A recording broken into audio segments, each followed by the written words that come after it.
Hi everyone, whoever you are, I'm very glad to welcome you on this beginner's module. I want to start off by wishing you all the best in this wonderful sport.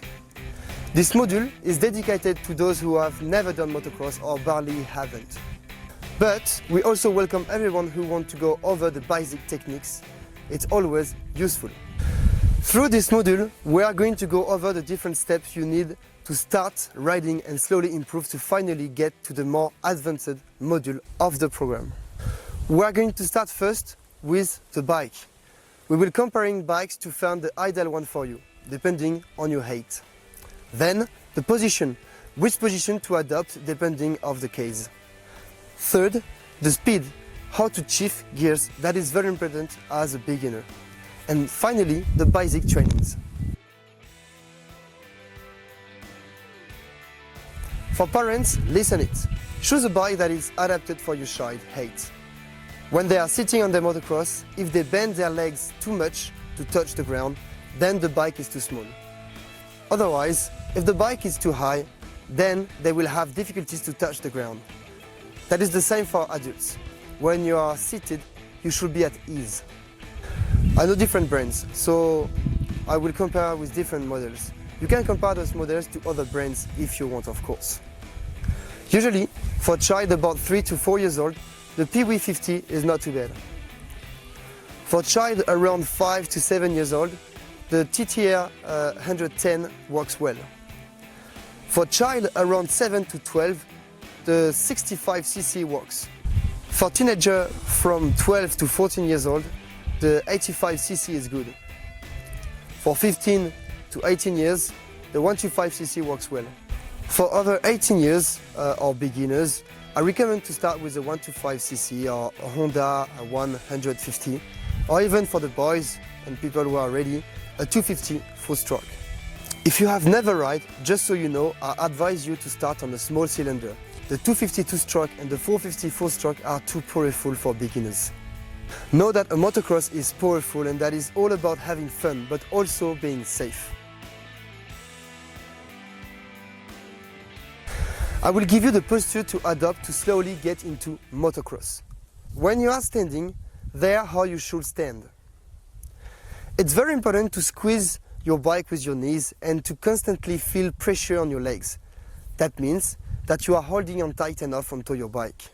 You should stand on your tiptoes and they should be turned inward. When you begin riding, it will be hard to accelerate while standing. You should first learn to accelerate sitting down.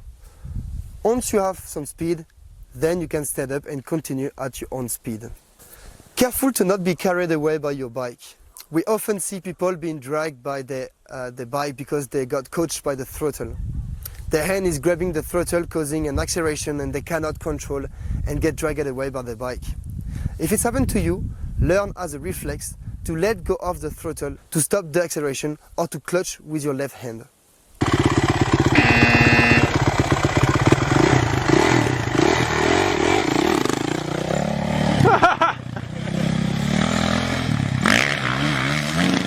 Oh! In motocross, you will stand up when you have some speed. When there is an obstacle, a hole, a log, a hill, a slope, a jump or whatever. Standing will help you to being more nimble and to use your legs as a suspension. On an enduro, for example, most of the time you will be standing while you play with your bike or while you move on your bike to get a good grip.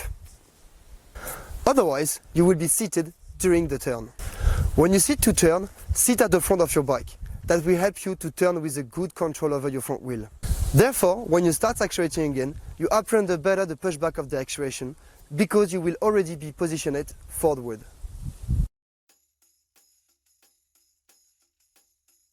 On a bike, you can shift gears with the selector situated to your left foot.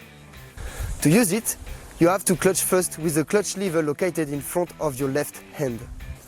Concerning shifting gears, I will say it simply. It's like in a car, you clutch, shift gears and declutch. It works the same in a motocross bike. For the first gear, it's super easy. You shift up one gear while you clutch. Then, you let go of the clutch little by little until you feel like your bike wants to go and start moving. Then, at that moment, start accelerating slowly while you slowly let go of the clutch, and here you are moving.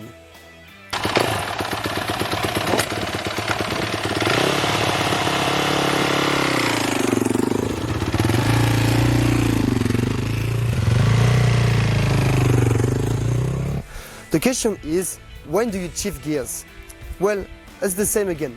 You shift gears when the engine is on high RPM, when your engine cries, when it's noisy and you feel like you are over pushing your bike.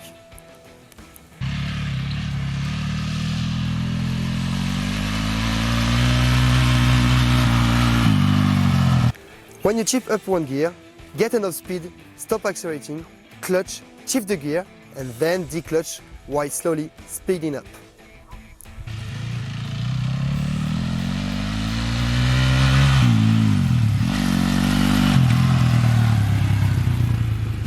Well done! Well done, you have just shifted a gear. Now in case you need to shift down a gear, your bike, as much as a car, will have difficulties to keep up. The motor will struggle.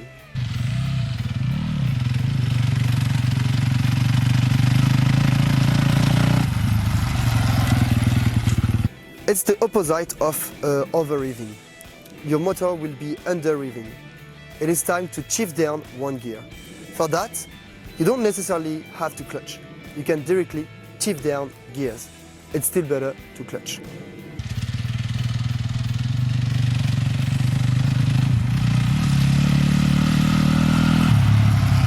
On a motocross, same as on enduro, you will chip up gears on a straight line to gain speed before shifting it down to take the turn with the right gear. Take your time to practice this and get used to it. At first, you can count gears in your head, but as time goes, you will not even mind them. It will be automatic.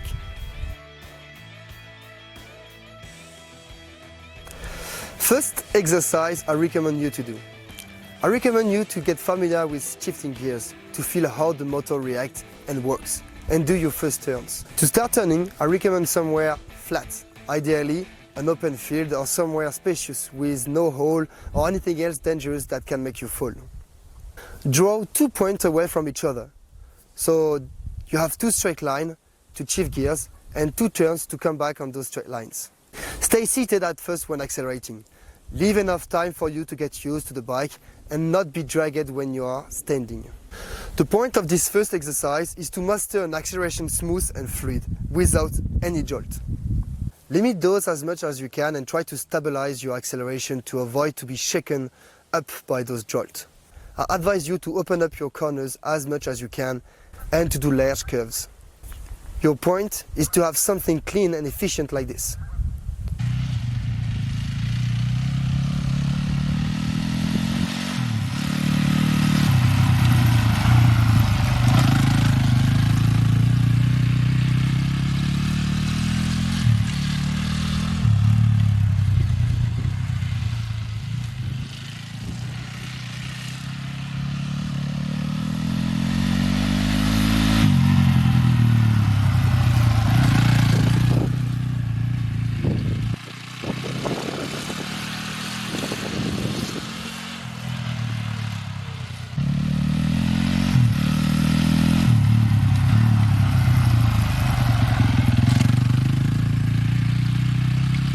Okay, so to start off about explaining this video, I really want to show you and to point this point that I'm very smooth on the corner. There is no jolt with my throttle. Sit at the entrance, be smooth, open your corner, open your exit as well to make a real turn. And then here I took this video because I wanted to show you the way I was shifting up my gear and shifting down the gear. So here we start the straight line and I'm shifting up the gear. Here we can see my feet. So what I'm doing is that you can come back on the video to see it, but I'm accelerating and I stop accelerate. I shift up the gear while clutching here, and then after I start reaccelerating again. And for shifting down the gear, it will be the same process. I will stop accelerating. You can clutch, or you can decide to not clutch as well. The gear will get down anyway. Look at my feet. I'm pushing down the gear and I'm bringing my feet back to the foot peg.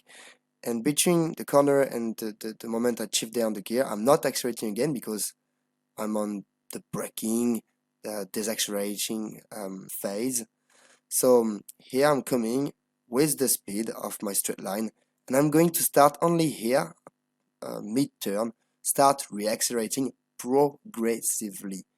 Don't accelerate hard if you don't want to be shaken.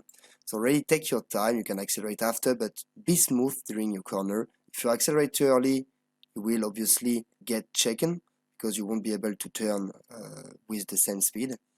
So take your time. It's really important to make it smooth and nice.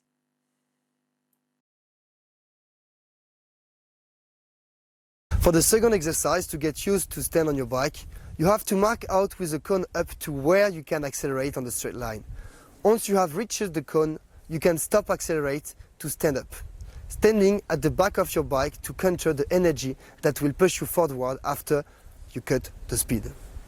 The point is to have an acceleration phase at the beginning of the straight line in which you can shift gears. This acceleration has to be bolder, more accentuated than before. You can go at your own speed. When you stand at the deceleration phase, remind yourself to change down gears down to the second gears to turn. You can brake with the front brake if you feel confident with the speed. In a corner, the point is to not accelerate again before sitting down. You have to sit on the front of your bike when you start turning. That is to say, at the beginning of the turn, not before, please. Don't forget to open your corner to ease your turn. Once you are seated, let your bike turn and start accelerating mid-turn. Accelerate slowly to start the same exercise at the end of the straight line.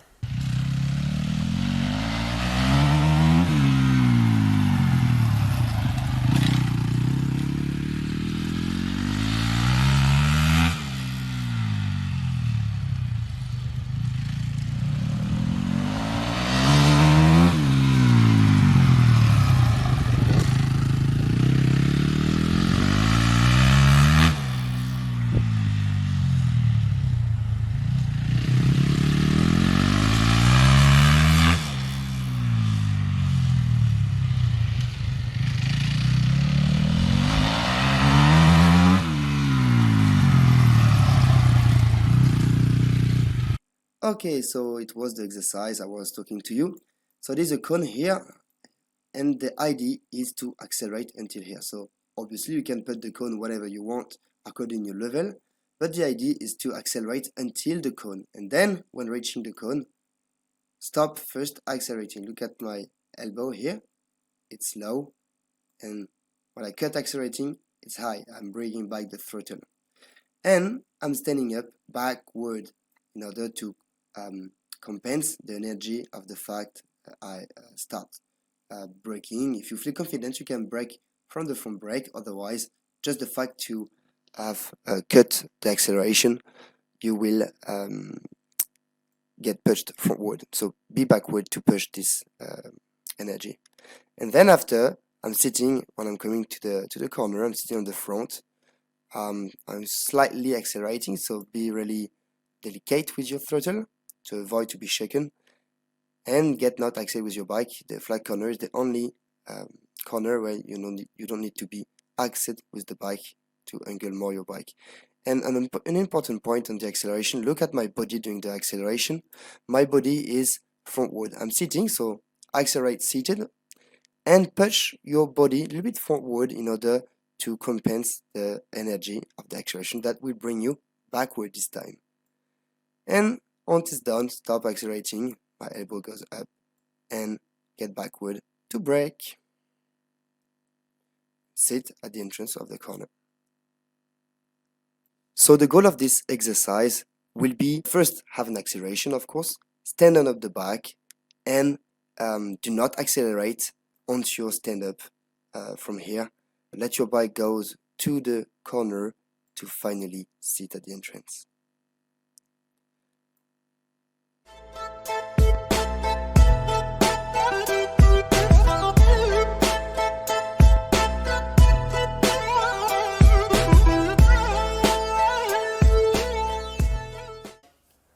Okay, so hello back to this room. We're going to finish this module here.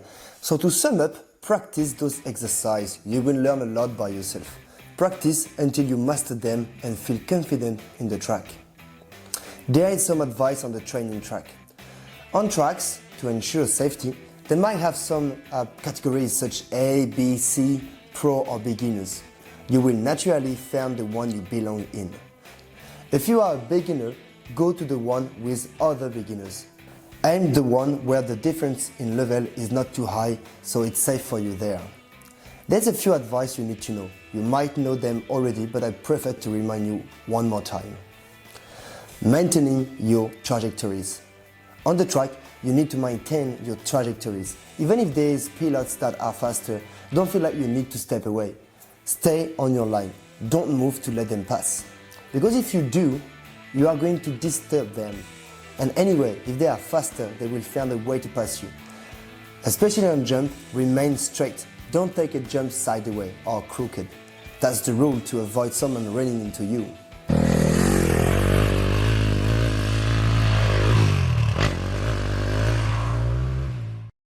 Okay, so to illustrate the example of crossing line, voluntary crossed line here on the jump. So this is the thing to not do. It's really important to avoid crossing lines. You will see that when you will be riding, you will understand what is a line. Here there's a line here, it could be line here as well. You need to understand how it works, but you can't cross lines like that because otherwise somebody can just land into you at the reception. It's very dangerous, so do not do it while jumping. Yeah, of course. It's how can you anticipate if somebody is doing it just in front of you? You will just crash with him. So keep your line when you are jumping and land straight as well. Follow your line until the end.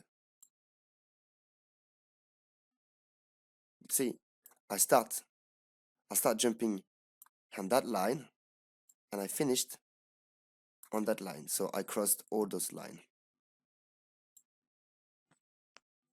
When you start on one line, follow it. For example, if you take a turn from the outside, stay outside up to the end and don't cross lines. Same for the inside. Stay on that line. That will allow other people to anticipate the pacing and to do it safely. There you are ready to practice on training tracks. And now I invite you to look at other modules that can help you to get better. Don't worry, motocross takes time to learn, so go at your own pace. I will say that if you never ride before, you need to focus on those two exercises for about 5 hours minimum before jumping to the advanced module or even to go to a motocross track. Anyway, join me to the other side whenever you are ready. I'm sure you're gonna succeed and I wish you all the best for your future training. Bye bye guys, join me as fast as you can on the other module. Woo! Well done!